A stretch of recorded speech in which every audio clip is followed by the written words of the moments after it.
Yo, what's up guys, welcome back. Today's video we're showing off the largest kelp farm in the donutSMP. This is the Joan, I don't know if I'm pronouncing that correctly, but it is the Joan 2.4 kelp farm. Now, this has over 3,500 smokers. I think it has the hopper limit. It makes everything to the max basically. Anyway, we're gonna just walk around and I'll show you guys some stuff. So here we've got the bone block side. So this is where you add in the bone blocks. It sucks them in so quick that it literally just, like, when you have your pages open, you can just spam it. Like, you don't need to stop. There won't be any despawning. Over here's the blaze rod side. Again, the same thing. Just spam it. The only thing you need to know is that the farm should be completely off when you're filling in, and you can't do both sides at the same time. So just have one person on one side, another person on the other side, or if you're solo, you just do it yourself one at a time. But make sure if you have multiple people that you're not dumping.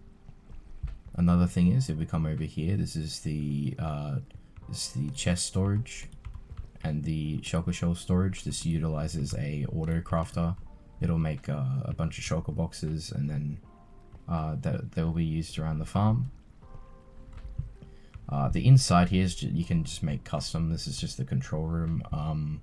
The schematic, which I'll leave a link to in the description, or you can join on my Discord and you can get it from there.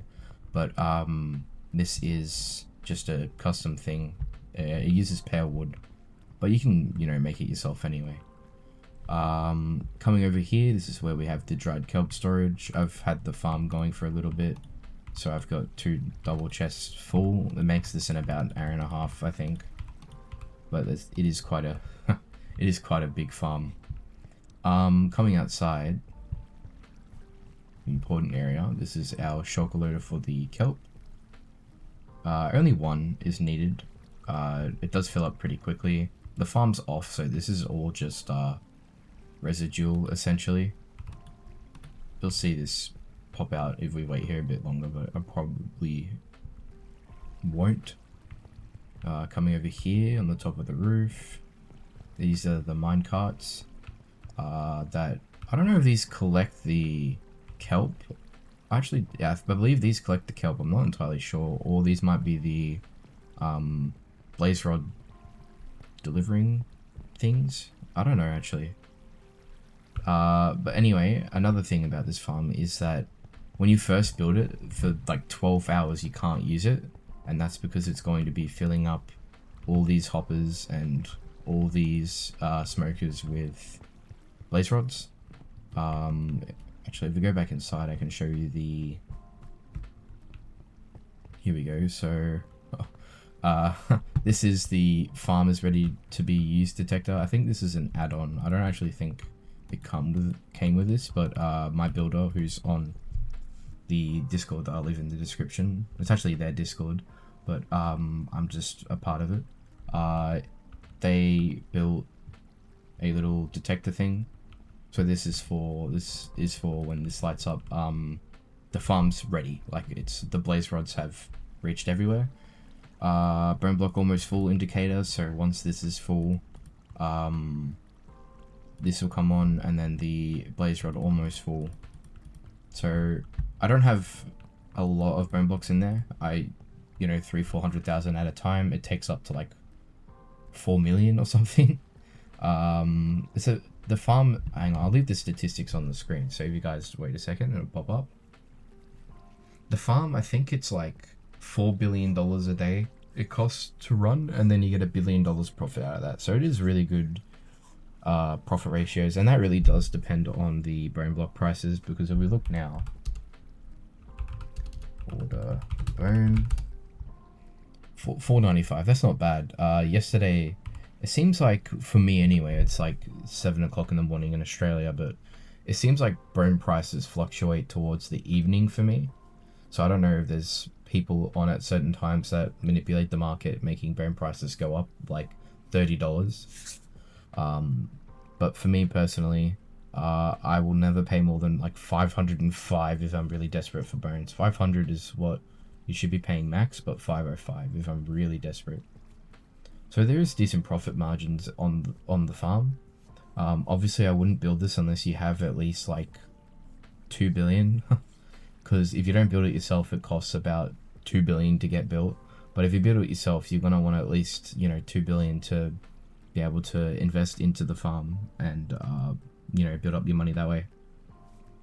Because as you can see on my right, I have 527k, so I've really got everything into this farm. What I'm doing though is a little bit different. I'm putting in, let's say 200 million at a time. I get like 240 back, 260 back, and then reinvest, and I'll slowly build up my money. We'll turn the farm on. You guys will see it does create a lot of lag. Wait for it. Yeah, as you can probably see that it is a significant amount of lag.